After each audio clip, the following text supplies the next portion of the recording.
आज समझते हैं भाई पीवीटी का मतलब क्या होता है भाई। पीवीटी का मतलब होता है प्राइस वॉल्यूम ट्रेंड भाई। इसके बेस पे हम स्विंग ट्रेड करते हैं, ठीक है, या फिर इंट्राडे में भी कर सकते हैं। इंट्राडे पे जो वीडियो है वो मैं बाद में अपलोड करूँगा, पहले हम स्विंग ट्रेड समझ लेते हैं भाई, स्विंग ट्रेड कैसे लेंगे इसके ऊपर, ठीक है। तो चलिए ठीक है, देखते हैं भाई। कोई भी स्टॉक आप उठा लीजिएगा, ठीक है, उसके ऊपर 4 आवर का टाइम फ्रेम इसको सेट करना जरूरी है भाई। 4 आवर से कम में मत करिएगा, 4 आवर या 1 डे के टाइम फ्रेम पे करिएगा, ठीक है। मान लीजिए हमने रिलायंस का स्टॉक उठाया, 4 आवर का टाइम फ्रेम हमने इसमें सेट किया। अब आपको इसमें 2 इंडिकेटर लगाने हैं भाई। 2 इंडिकेटर आपके हो गए, एक तो आपका हो गया ईएमए, ईएमए आपको लगाना है मूविंग एवरेज एक्सपोनेंशियल, और आपको एक लगाना है पीवीटी, प्राइस वॉल्यूम ट्रेंड। ये वाले 2 इंडिकेटर जब आप लगाएंगे तो कुछ इस तरह का चार्ट आपका दिखेगा भाई। ईएमए की सेटिंग को आप 9 से 20 कर दीजिएगा, और ईएमए की सेटिंग में जाकर 9 से 20 इसको कर दीजिएगा, और ये इसको चेंज कर दीजिएगा, इसकी सेटिंग को, इसका कलर बदल दीजिएगा, ठीक है, जिससे आपको ये क्लियरली दिखाई दे।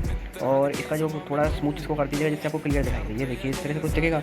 अब क्या होगा, जो पीवीटी होगा वो चार्ट के नीचे होगा, तो चार्ट के ऊपर इसको ले जाने के लिए इसके सेटिंग पे इसको टच करिएगा, ये 3 डॉट्स आपको दिखाई देंगे, मूव टू आपको दिखाई देगा, एग्जिस्टिंग पेन अब तो ये ऊपर आ जाएगा इसके इस तरह से, ठीक है। अब हमें इस पर बाइंग पोजीशन कब बनानी है, जब भी हमारा ये जो पीवीटी की लाइन है ईएमए को ऊपर की तरफ काटेगी, तब हमें यहाँ पे हमें बनाना है पोजीशन, और यहाँ पे कहीं हमें स्टॉप लॉस लगा के इसमें पोजीशन बनानी है अपनी, और ये पोजीशन यहाँ पे। अब ये हमें इसका टारगेट कहाँ पे रखना है, टारगेट हमें रखना है जब ये ब्लू लाइन येलो लाइन को नीचे की तरफ काटेगी, तब हमें इसमें यहाँ तक टारगेट रखना है। चलिए अब ये तो हो गया बाइंग का। अब भाई शॉर्ट सेल कैसे करना है इसको।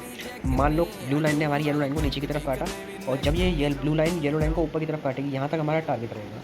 इस तरह से हमें करना है इसको, ठीक है। तो इस तरह से पीवीटी का यूज़ होता है भाई। पीवीटी को हमें इस तरह से यूज़ करना है, प्राइस वॉल्यूम ट्रेंड अपनी, ठीक है। मैं आपको इसको नाप कर दिखाता हूँ कि ये कितने % का रिटर्न हमको मिला है, ठीक है। तो नापने के लिए आपको इसमें बनाना पड़ेगा प्राइस रेंज, ठीक है। प्राइस रेंज बनाएंगे हम। ये मान के चलिए हमने यहाँ से ट्रेड लिया, ये ट्रेड हमने लिया है यहाँ पे, हमने इसको एग्ज़िट किया, तो करीब करीब ये बन रहा है आपका, मान के चलिए 12% का रिटर्न है। ये 12 साढ़े 12% का रिटर्न बन रहा है कम से कम। तो इस तरह से आप यूज़ कर सकते हैं पीवीटी को। और